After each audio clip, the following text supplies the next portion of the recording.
Olá, meu irmão, minha irmã em Cristo Jesus, a paz do Senhor. Neste momento, Deus nos dará a oportunidade de fazermos mais uma síntese, mais um resumo deste tema tão importante estudado no primeiro trimestre deste ano, sobre a inspiração das Escrituras. Na lição anterior, nós estudamos sobre a autoridade da Bíblia. E hoje Deus nos permite estudar sobre a inspiração da Bíblia.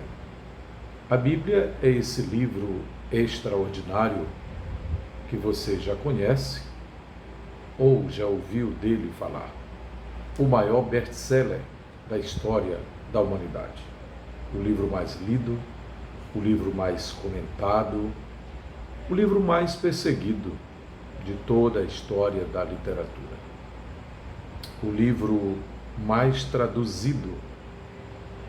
Há apenas 2 anos, a Bíblia chegou à casa dos 3.000 idiomas. A Bíblia completa já alcança, de acordo com a Sociedade Bíblica ou as Sociedades Bíblicas Unidas, a Bíblia alcançou a marca das 3.000 línguas, sendo que há mais de 2.500 porções das Escrituras, além das 3.000 traduções oficiais. Então, de um modo geral, a Bíblia já pode ser lida no todo ou em parte, em mais de 5.500 línguas e dialetos. Esta é uma marca extraordinária, porque a palavra, dessa forma, alcança um número significativo de leitores, de estudantes e proclamadores das Escrituras Sagradas. Isso é, de fato, maravilhoso. Bem, mas a lição de hoje trata sobre a inspiração da Bíblia. E o texto de ouro é o versículo 16 do 3º capítulo da 2ª carta de Paulo a Timóteo, que na linguagem corrigida diz: toda a Escritura divinamente inspirada é proveitosa para ensinar, para redarguir, para corrigir, para instruir em justiça. A verdade prática já resume por si só um grande ensino sobre a doutrina bíblica da inspiração. A inspiração da Bíblia Sagrada é divina, verbal e plenária. Portanto, a Bíblia toda nos ensina, corrige e instrui. Quando Paulo escreveu a Timóteo a sua 2ª carta, que deve ter sido a última de todas as que ele escreveu, ele tinha como objetivo não apenas contar a Timóteo sobre a sua situação no presídio em Roma, onde já estava antevendo o seu sacrifício pessoal, isto é, a sua morte. Ele disse: já estou sendo oferecido como libação, como sacrifício que se derrama sobre um altar. E logo depois, ele deixa claro que também tinha o objetivo de dar instruções claras ao seu filho na fé, alguém que ele estava instruindo no ministério, alguém que ele estava treinando para o serviço pastoral. Ele deixa claro que tinha também o objetivo de aclarar, de fortalecer, de motivar, e por isso ele está afirmando a Timóteo, seu filho na fé, que ele precisava ter total e absoluta confiança nas Escrituras. Por isso, ele afirma que ela toda é inspirada. Assim está escrito: a inspiração da Bíblia Sagrada é divina, não é humana. Pedro falou sobre isso na sua segunda carta, no capítulo de número 1, e os versículos 19 até o 21. A inspiração é divina. Escute o que Pedro fala sobre o assunto.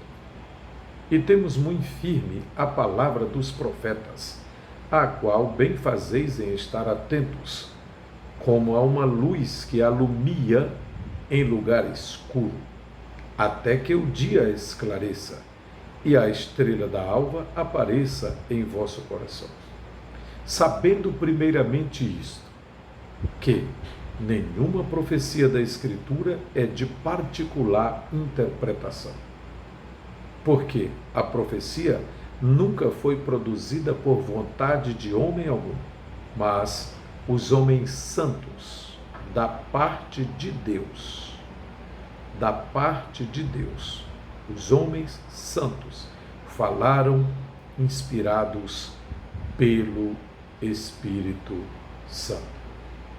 Homens santos falaram inspirados, isto é, movidos.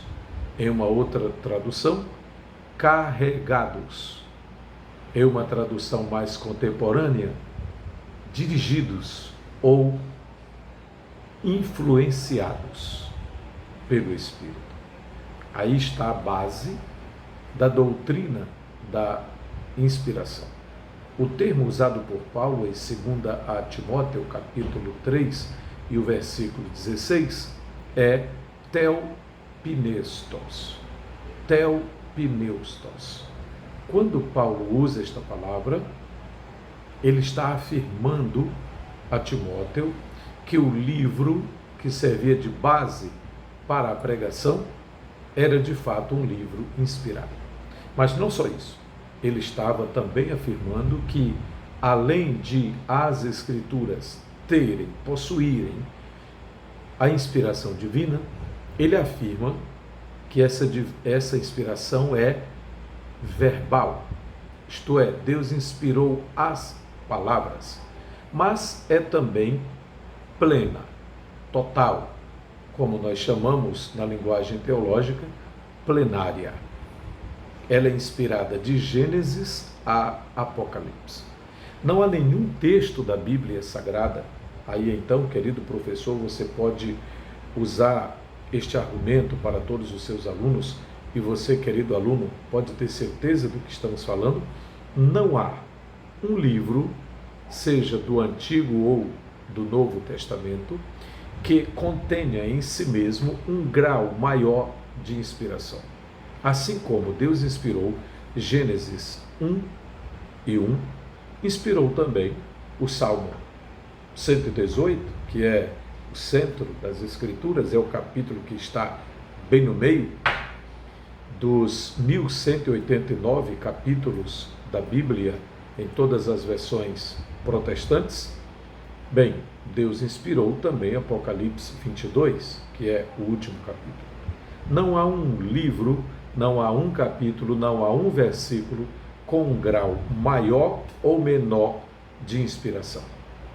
Não há nem o maior, nem o menor. Todos têm o mesmo grau de inspiração. Mas, além disso, podemos aprender sobre a doutrina da inspiração, que o Espírito Santo, que foi o responsável para dirigir, carregar, motivar, superintender, isto é, coordenar todo o processo da inspiração, ele continua com uma missão extraordinária. Ele também é o intérprete por excelência da Bíblia Sagrada. Além disso, ele aplica as palavras da Bíblia Sagrada a diversas situações. É por isso que Paulo diz que a palavra inspirada é útil para ensinar, para corrigir, para educar. Nesta primeira parte do versículo, aprendemos sobre o que a Bíblia é. Ela é inspirada. Ela tem inspiração. Ela foi inspirada. Ela tem uma origem, e a sua origem é divina. Theopneustos. Observe, theo, em grego, Deus. Pneustos, vem de pneuma, que é espírito, ou seja, soprada por Deus, dirigida por Deus, orientada por Deus. Na verdade, Paulo estava deixando a Timóteo bem consciente e convicto de que vale a pena crer na mensagem deste livro, vale a pena estudar a mensagem deste livro, porque ele faz coisas extraordinárias. Ele ensina, ele corrige, ele educa, ele instrui na justiça. Com que finalidade? Para que o homem de Deus seja perfeito. Aí tem a ideia de maduro. A ideia aí não é perfeição no sentido absoluto da palavra, como alguém que não falha, que não erra, que não peca. Não. Para que o homem de Deus seja perfeito, seja maduro, seja plenamente instruído, preparado ou adequado para toda boa obra. Então, o que a Bíblia é? Ela é inspirada. E porque ela é inspirada, ela pode ser chamada, ela deve ser chamada de a Palavra de Deus. Eu estou fazendo um resumo do que está no comentário de hoje. Ela não apenas contém, mas ela é de fato. Ela não somente pode vir a ser entendida como a palavra de Deus. Não. Ela é de fato a palavra de Deus. Esse é o diferencial da Bíblia para todos os demais livros. É que ela é soprada por Deus. Ela foi inspirada por Deus. E pelo fato de ter sido inspirada, ela pode e deve ser chamada de a Palavra de Deus. Bem, mas ainda no primeiro tópico da lição de hoje, nós já tratamos aqui das 3 partes principais do primeiro tópico, que é a inspiração divina, a inspiração verbal e a inspiração plenária. Com isso, nós podemos conferir as palavras de Paulo na carta aos Romanos, capítulo 15, o versículo 4. Tudo o que dantes foi escrito para nosso ensino foi escrito. É para nos ensinar, é para nos instruir, é para nos mostrar o caminho do céu. O escritor do Salmo 119 entendeu muito bem isso, quando declarou: lâmpada para os meus pés é a tua palavra e luz para o meu caminho. A Bíblia é a inspirada palavra de Deus, a carta de Deus ao homem, a única revelação escrita de Deus. Mas também podemos dizer que seus autores escreveram inspirados pelo Espírito Santo e seus livros têm o mesmo grau de autoridade. Até o livro de Esther, onde você não encontra a palavra de Deus, é verdade. Você não tem grafado a palavra de Deus, mas em cada página e em cada ato, em cada ação, você tem a presença de Deus, o poder de Deus, o mover de Deus, a ação de Deus presente em cada ato narrado no livro de Esther. No segundo tópico da lição de hoje, aprendemos que a inspiração divina tem a nos ensinar quanto à diversidade dos autores que participaram desse processo. a inspiração divina e os autores da Bíblia. Como foi a inspiração dos autores? Que tipo de inspiração eles tiveram? E para você poder entender melhor, eu resumi aqui rapidamente alguns detalhes sobre o que não é a inspiração da Bíblia, ou como não foi a inspiração da Bíblia. Por exemplo, não aconteceu com a Bíblia o que alguns chamariam de inspiração do ditado verbal. Não foi um ditado. Os autores da Bíblia não foram inspirados como que alguém estivesse fazendo ali um ditado e eles escrevendo aqui diretamente. Não foi um ditado verbal. Também não foi a inspiração comum. O que seria a inspiração comum? É aquela inspiração que um escritor tem hoje para fazer, por exemplo, para produzir uma peça literária, uma peça musical, ou alguém, por exemplo, recebe a inspiração para compor um hino, uma música. Bem, isso é inspiração comum. Não foi essa a inspiração que produziu as Sagradas Escrituras. Também não foi a inspiração parcial, pois essa é uma teoria existente entre alguns estudiosos da Bíblia. Também não foi apenas a inspiração das ideias. Não. Alguém poderia dizer, Deus inspirou as ideias e os escritores colocaram como quiseram. Não. Jesus disse que até os sinais, até um pequeno tio, um iota, um jota, por exemplo, não deixaria de se cumprir. Jesus declarou que todas as palavras da Bíblia, todas as palavras das Escrituras seriam cumpridas. Na verdade, Jesus foi tão claro nesse particular que ele afirmou: poderão passar os céus e a terra, mas as minhas palavras não hão de passar.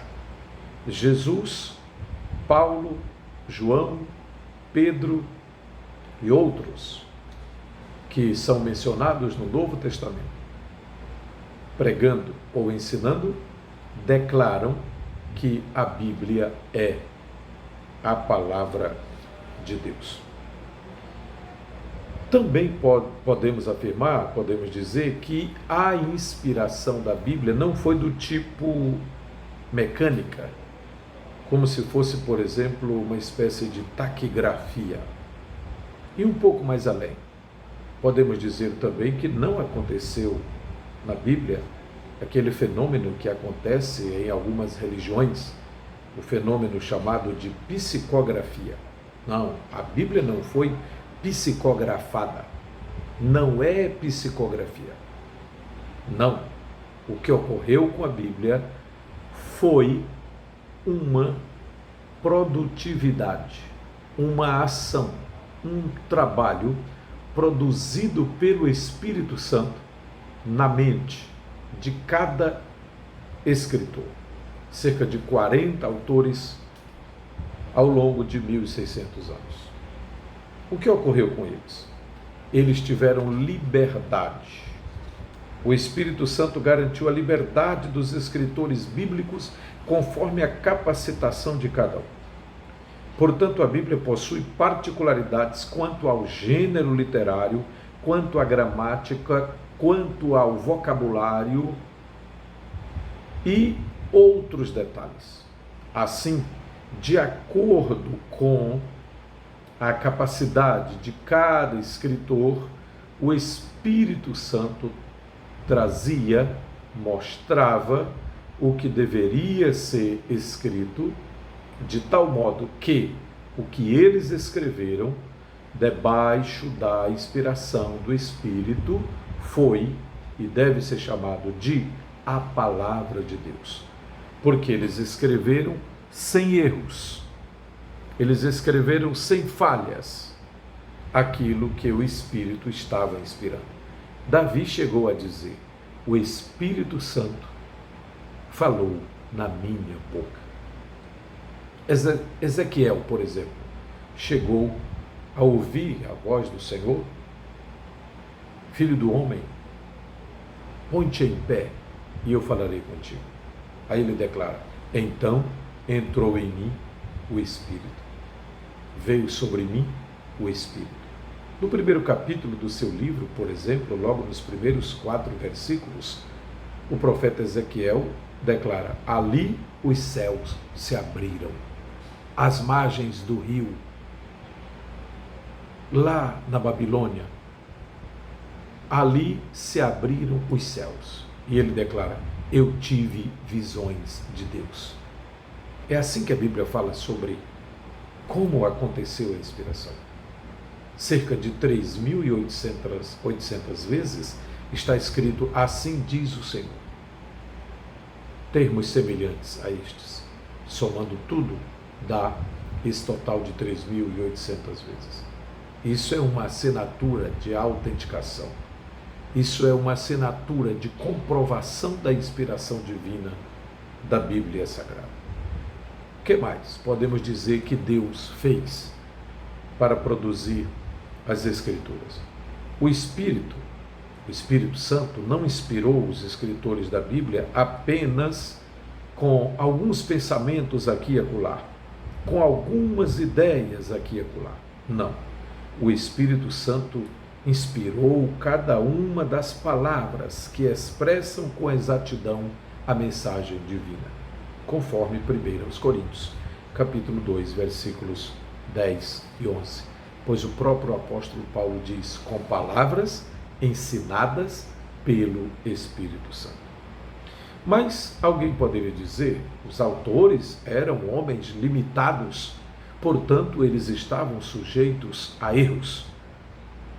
Escute, os escolhidos por Deus para escreverem a Bíblia eram de fato pessoas como nós, inclinados às mesmas paixões e falhas. Moisés, por exemplo, mesmo sendo autor do Pentateuco, foi impedido de entrar na terra prometida, porquanto havia transgredido uma ordem do Senhor. Entretanto, nenhum texto das Escrituras, quanto à sua inspiração e veracidade, está condicionado às limitações de seus autores humanos, conforme 2 Coríntios 4, 7. Os diferentes gêneros literários e figuras de linguagem que aparecem tanto no Antigo quanto no Novo Testamento afirmam-nos e deixam-nos convictos de que Deus não deu apenas as ideias e não usou os escritores da Bíblia como se tivesse ocorrendo uma psicografia ou algo parecido com taquigrafia ou, quem sabe, um ditado mecânico. Não. O que Deus fez? Observe, cada autor fez uso de gêneros literários distintos, tais como narrativa, livros que contêm narrativas como 1º e 2º Samuel, 1º e 2º Reis, por exemplo, poesia, como é o caso dos Salmos, provérbios, como é o livro de Provérbios, por exemplo. Autores sagrados também fizeram uso de figuras de linguagem, como o emprego de parábolas, enigmas, alegorias, hipérboles, metáforas e símiles. Também os escritores da Bíblia Sagrada fizeram uso de vocabulário simples, mas também de vocabulário rebuscado, a depender do grau de instrução de cada autor. O emprego dos recursos literários evidencia a cultura do escritor, mas em hipótese alguma invalida a inspiração da palavra de Deus.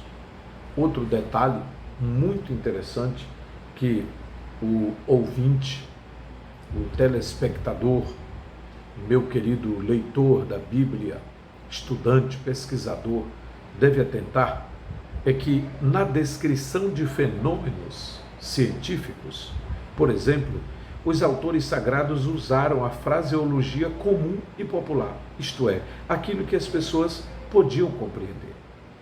Eles não faziam, por exemplo, uma descrição sobre o movimento sistemático do Sol ou da Terra para poder contar o milagre. Eles escreviam simplesmente: o Sol parou. Eles diziam simplesmente: o Sol nasce e o Sol se põe. Não precisava fazer um discurso científico para poder explicar tal fenômeno. Eles usaram a linguagem do senso comum. E isso é fato. Essa linguagem não ignora e não contradiz os fundamentos científicos, nem desacredita a inspiração da palavra de Deus, mas apenas busca alcançar a compreensão de todos.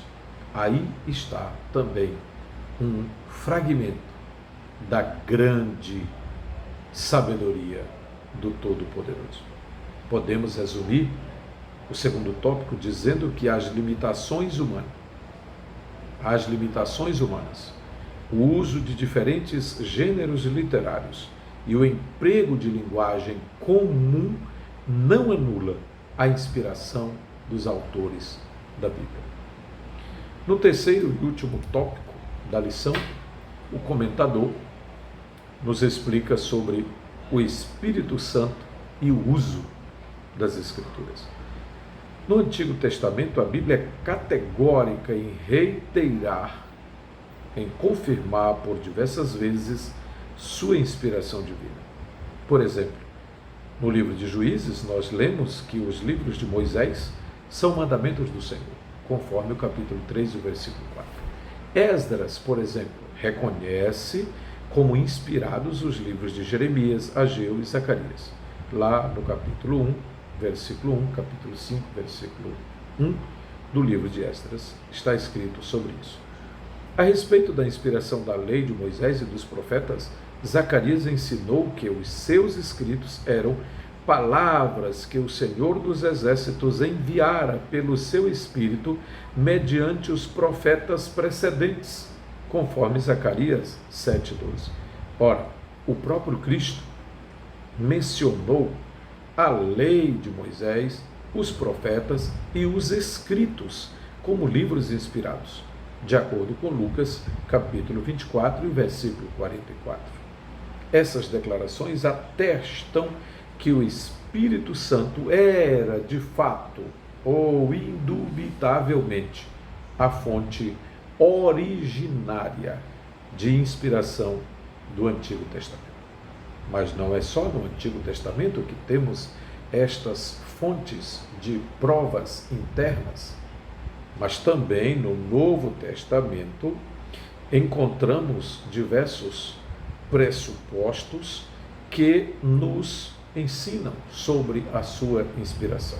Por exemplo, a promessa de Cristo de enviar o Espírito Santo para guiar os seus discípulos, conforme João capítulo 14 e o versículo 26. Ele vos guiará em toda a verdade, porque receberá do que é meu e vos há de anunciar. E os escritores bíblicos vindicaram, declararam que possuíam a inspiração divina para tanto. É só você ler, por exemplo, o que Paulo declara, o que Pedro declara sobre Paulo e o que Paulo declara sobre si mesmo. Ele declara, por exemplo, que escreve sob a orientação do Espírito de Deus e que suas epístolas são a palavra de Deus. Basta ler Romanos capítulo 15, versículo 15 e 16, 1 Coríntios capítulo 14, versículo 37, Gálatas 1 e 12 e 1 Tessalonicenses 2, 13. Todos esses textos reivindicam a autoridade e a inspiração divina do próprio Novo Testamento. Pedro reconhece essa verdade e até classifica os livros de Paulo como escrituras, conforme a sua segunda epístola, capítulo 3 e o versículo 16. Nessa direção, ou seja, com este mesmo sentido, vários outros textos apontam para a ação do Espírito Santo nos escritos da nova aliança, conforme João 16, 13. Mas, antes de encerrar este comentário, eu preciso dizer a você que o Espírito Santo continua trabalhando, não apenas na regeneração do homem pecador, mas também trabalha na interpretação e na aplicação da palavra de Deus ao coração do homem. Está escrito que a fé vem pelo ouvir a palavra de Deus. Sem esse mover do Espírito Santo, trazendo a palavra ou o mover do Espírito através da palavra, não é possível uma pessoa aceitar ou entender a palavra de Deus, conforme 1 Coríntios 2,14. Essa ação em conduzir o pecador a compreender as verdades bíblicas chama-se iluminação, conforme Efésios capítulo 1, versículo 18. Porém, devemos também enfatizar que o Espírito Santo ilumina o que ele já tem inspirado. Não se trata de nenhuma nova revelação. De vez em quando alguém comete o descuido de dizer: eu estou recebendo aqui uma nova revelação. Não é uma revelação. O Espírito Santo ilumina a nossa mente para compreender aquilo que já está revelado, para compreender aquilo que já foi inspirado. Então, quando lemos um texto bíblico e não compreendemos, deixamos ali marcado, ou com um ponto de interrogação do lado. E aí continuamos na leitura da Bíblia. Lá em outro livro, em um determinado capítulo e versículo, encontramos uma palavra, uma narrativa ou uma declaração profética que lança luz sobre aquela outra escritura que lemos, mas não entendemos. Então, de repente, o Espírito Santo traz uma iluminação em nossa mente e as coisas se encaixam. Isto é, iluminação. O que o Espírito Santo fez sobre os escritores sagrados foi o fenômeno que podemos chamar de inspiração. Ou seja, a direção que o Espírito Santo deu, o ensino direto sobre o que eles deveriam escrever.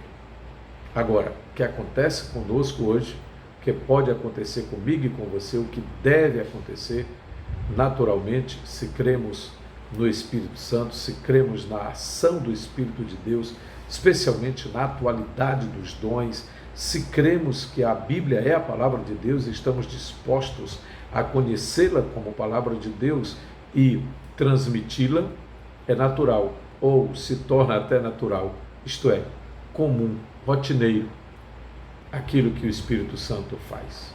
Ele nos traz iluminação. Ele pode iluminar a nossa mente para compreender. Ele pode iluminar a mente do ouvinte para receber e compreender a palavra que está sendo ministrada. Que Deus abençoe você, querido aluno, que Deus abençoe você, querido professor. E não esqueça que a inspiração da Bíblia é plena. A inspiração da Bíblia é verbal. A inspiração da Bíblia é divina. Deus a inspirou por meio de palavras, isto é, ele verbalizou. A inspiração é verbal porque cada palavra foi inspirada de acordo com o seu autógrafo, com os autógrafos originais.